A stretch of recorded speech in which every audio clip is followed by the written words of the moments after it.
आज सकाळी शिवसेना, भाजप आणि रिपाई या महायुतीचा वचननामा माननीय राज्याचे मुख्यमंत्री देवेंद्रजी फडणवीस साहेब आणि आमचे मुख्य नेते शिवसेनेचे आदरणीय एकनाथ शिंदे साहेब आणि आठवले साहेबांच्या उपस्थितीमध्ये आम्ही नक्की मुंबईमध्ये महायुतीची सत्ता आल्यानंतर, महानगरपालिकेवर महायुतीची सत्ता आल्यानंतर नक्की आम्ही काय करणार आहोत याचा वचननामा आम्ही मुंबईकरांच्या समोर ठेवला.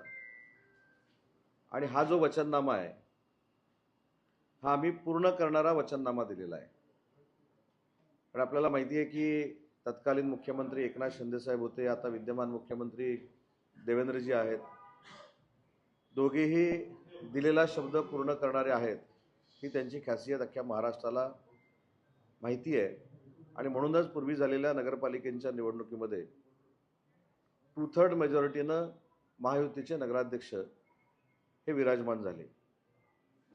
मुंबईकरांचा जो पाण्याचा प्रश्न आहे त्यांना 24/7 वॉटर सप्लाय झाला पाहिजे म्हणून गायराई, पिंजाळ, दमणगंगा हे जे पाण्याचे प्रकल्प आहेत हे पुढच्या 5 वर्षामध्ये पूर्ण करण्याचा संकल्प आणि वचन आम्ही मुंबईकरांना दिलेलं आहे. आणि ते प्रकल्प पूर्ण झाल्यानंतर जी पाणी टंचाई भासते ती पूर्णपणे भासणार नाही अशा पद्धतीचा वचननामा आमचा आहे आणि ते आम्ही वचन दिलेलं आहे. आपण अनेक वचननामे बघितले, गेले 25 वर्ष ज्यांच्याकडे सत्ता होती त्यांचे देखील वचननामे बघितले. त्या वचननाम्यातलं पहिलं वाक्य की महाराष्ट्रापासून मुंबईला आम्ही बाजूला करायला देणार नाही. गेली 25 वर्ष हेच सांगतायत. त्याच्या पलीकडे भावनेला हात घालून मतं मिळवण्याचं दुसरं शस्त्रच कुठचं असू शकत नाही.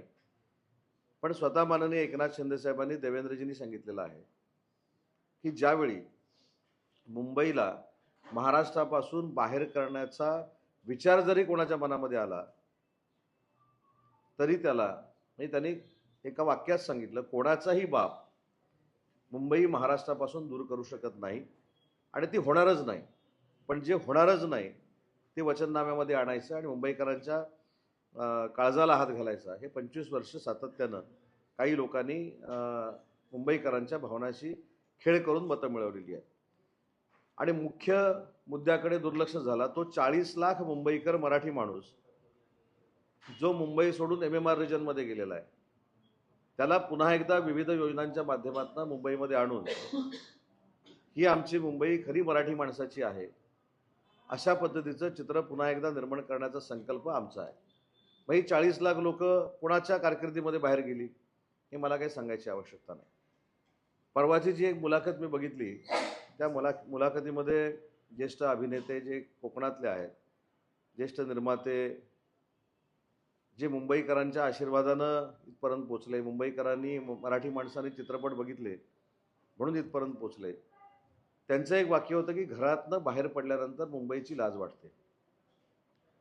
खरं तर हे समोरच्याने आत्मचिंतन करण्यासारखं आहे. 25 वर्ष ज्यांच्याकडे सत्ता होती याचा अर्थ मी असा लावतो की 25 वर्ष ज्यांच्याकडे सत्ता होती त्यांनी मुंबईची विकास कामं केली नाहीत, रस्त्याची कामं केली नाहीत, विविध प्रकल्प पूर्ण केले नाहीत, म्हणून बाहेर पडल्यानंतर कदाचित त्यांना मुंबईमध्ये फिरायची लाज वाटत असेल.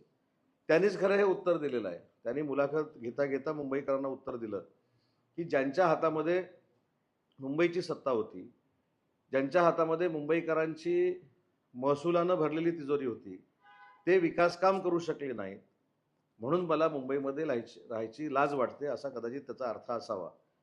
पण भावनेच्या भरात ते बोलून गेले, पण खरं बोलून गेले, त्यांना मी मनापासून धन्यवाद देतो. तर ते मराठी माणसं जी 40 लाख बाहेर गेलेली आहेत त्यांना मुंबईमध्ये आणण्याचा संकल्प हा दोन्ही नेत्यांनी केलेला आहे, म्हणजे मुख्यमंत्र्यांनी आणि उपमुख्यमंत्र्यांनी केलेला आहे. आपल्याला सगळ्यांना माहिती आहे, विशेषतः मुंबईकरांना माहिती आहे की झोपडपट्टी मुक्त मुंबई करणं हे स्वप्न वंदनीय बाळासाहेबांचं होतं आणि त्याच्यातनंच SRAचा प्रकल्प किंवा SRAची योजना पुढे आली.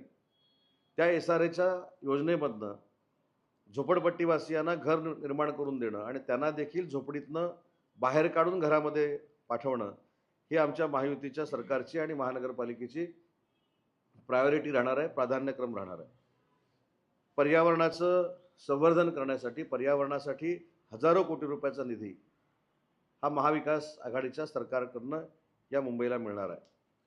अजून एक महत्त्वाची घोषणा जी या जाहीरनाम्यामध्ये, वचननाम्यामध्ये झाली, त्याची पूर्वी अंमलबजावणी ही ग्रामीण भागामध्ये ऑलरेडी झालेली आहे. ती म्हणजे ST बसेसमधनं ज्या महिला भगिनी फिरतात त्यांना तिकिटाचा दर हा 50% आणण्याचा निर्णय माननीय मुख्यमंत्री तत्कालीन एकनाथ शिंदे साहेबांनी घेतला होता.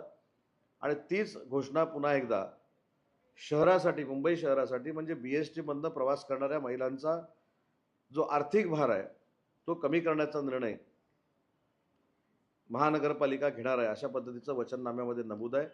पण हे आम्ही करून दाखवले ग्रामीण भागामध्ये. आता ते आपल्याला बेस्टमध्ये करायचं आहे आणि 50%ची सवलत महिलांना देण्याचा निर्णय आजच्या वचननाम्यामध्ये आहे. महिलांच्या आरोग्याच्या दृष्टीनं मुबलक शौचालय असली पाहिजेत. ती शौचालय उभारण्याचं काम देखील जे मागच्या 25 वर्षामध्ये होऊ शकलं नाही ते करण्याचा निर्णय आम्ही सगळ्यांनी मिळून घेतलेला आहे. त्याच्यामध्ये फिश मार्केट असतील, भाजी मंडई असतील, त्याचा देखील पुनर्विकास या 5 वर्षामध्ये आम्ही करणार आहोत. आणि विशेषतः माझ्याशी निगडीत जे 2 विषय आहेत त्याच्यामध्ये लघु उद्योग आणि मराठी भाषा विभाग. तर लघु उद्योगाच्या निमित्तानं महिला भगिनींना, तरुणांना या मुंबईमध्ये स्वतःच्या पायावर उभं करण्यासाठी एक वेगळी मोहीम उद्योग विभागाच्या मार्फत या पूर्ण MMR रिजनमध्ये राबवली जाईल. आणि मराठी भाषेचं केंद्र, मराठी भाषेचा विभाग हा मुंबई महानगरपालिकेमध्ये देखील स्थापन केला जाईल. हे आम्ही मुंबईकरांना वचन दिलेलं आहे. म्हणजे फक्त मराठीच्या मुद्द्यावर बोलायचं आणि मराठी माणसालाच MMR रिजनच्या बाहेर घालवायचं ही अनेकांची प्रवृत्ती आहे.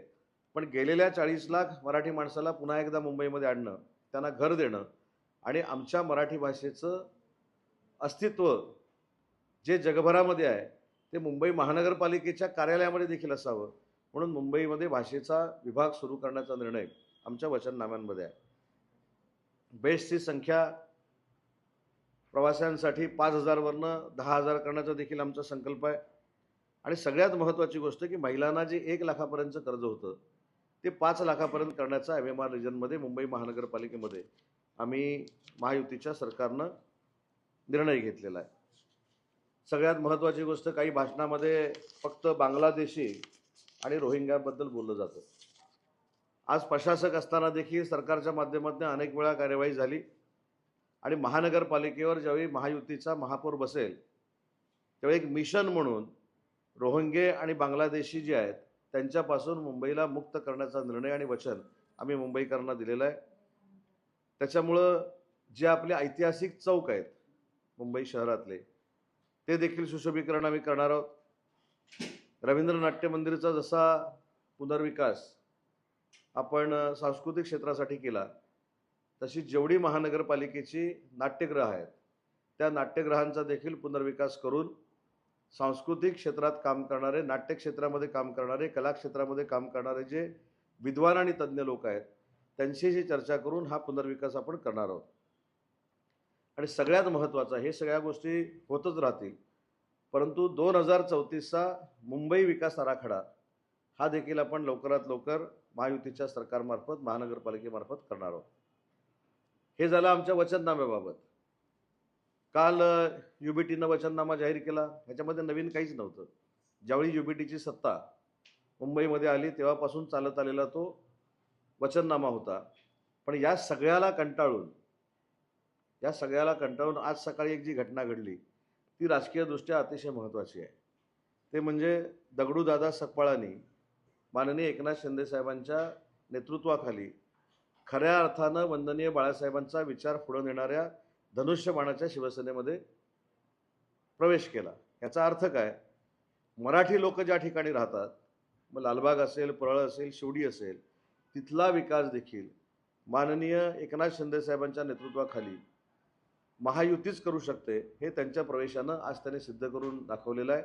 त्याच्यामुळं बाळासाहेबांच्या समवेत काम करणारी एक ज्येष्ठ व्यक्ती ज्यावेळी आमच्या समवेत मार्गदर्शक म्हणून आता काम करणार आहे, त्याच्यामुळं लालबाग, परळ, शिवडीचा जो भाग आहे तो विकासात्मकदृष्ट्या पुढे नेण्यासाठी जी त्यांची संकल्पना होती, म्हणजेच मराठी माणसाची संकल्पना होती, ती माननीय शिंदे साहेबांच्या आणि देवेंद्रजींच्या नेतृत्वाखाली पूर्ण होईल. आता राहिला काही झालेल्या सभांचा भाग. छत्रपती संभाजीनगरमध्ये सभा झाली. छत्रपती संभाजीनगरच्या सभेत असं सांगितलं गेलं की छत्रपती संभाजीनगर हे नाव पूर्वीच्या मुख्यमंत्र्यांनी दिलं, 100%च पूर्वीच्या मुख्यमंत्र्यांनी दिलं, पण ते एकनाथ शिंदे साहेबांनी दिलं. औरंगाबादचं छत्रपती संभाजीनगर हे माननीय एकनाथ शिंदे साहेबांच्या नेतृत्वाखाली, देवेंद्रजींच्या नेतृत्वाखाली झालं. उस्मानाबादचं धाराशिव हे देखील एकनाथ शिंदे साहेबांच्या आणि देवेंद्रजींच्या पुढाकारानं झालं. आपलं याचं अहमदनगरचं नाव अहिल्यानगर हे देखील एकनाथ शिंदे साहेबांच्या आणि देवेंद्रजींच्याच पुढाकारानं झालं. त्याच्यामुळे समोरच्यांकडे काही सांगायला शिल्लक राहिलेलं नाही. त्याच्यामुळं आता भाषणातनं देखील कशा पद्धतीची बदनामी, कुठेतरी शिवीगाळ करायची, कुठेतरी अजून काय बोलायचं, सकाळी पासून संध्याकाळपर्यंत एकनाथ शिंदे साहेबांची बदनामी करायची. पण मला महाराष्ट्राला आणि विशेषतः मुंबईकरांना सांगायचं आहे की एखाद्या व्यक्तीवर संस्कार जर महाराष्ट्राच्या संस्कृतीचा असेल तर त्याचं दर्शन स्वतः माननीय एकनाथ शिंदे साहेबांनी घडवलेलं आहे. ज्यावेळी त्यांच्यावर टीका करणारे संजयजी राऊत साहेब त्यांना भेटले त्यावेळी स्वतः त्यांनी त्यांच्या प्रकृतीची चौकशी केली, त्यांना नमस्कार केला. ही आपली भारतीय आणि हिंदू संस्कृती आहे आणि हे करणारे एकनाथ शिंदे साहेब आहेत. त्याच्यामुळे त्यांच्यावर टीका जर झाली तर ते विकासानं उत्तर देतात हे महाराष्ट्राला त्यांनी दाखवून दिलंय. म्हणून विधानसभेला 80 पैकी 60 जागा निवडून आल्या, 72 ते 75 नगराध्यक्ष निवडून आले. आणि आज जबाबदारीनं सांगतो की आज संध्याकाळची महाराष्ट्रातली लोक आणून जरी सभा मुंबईमध्ये होत असली तरी देखील मुंबई महानगरपालिकेमध्ये महायुतीचाच भगवा फडकणार आहे. ही काळ्या दगडावरची पांढरी रेघ आहे. दोन भाऊ एकत्र आल्यानंतर पहिली मुंबईची शिवतीर्थावरती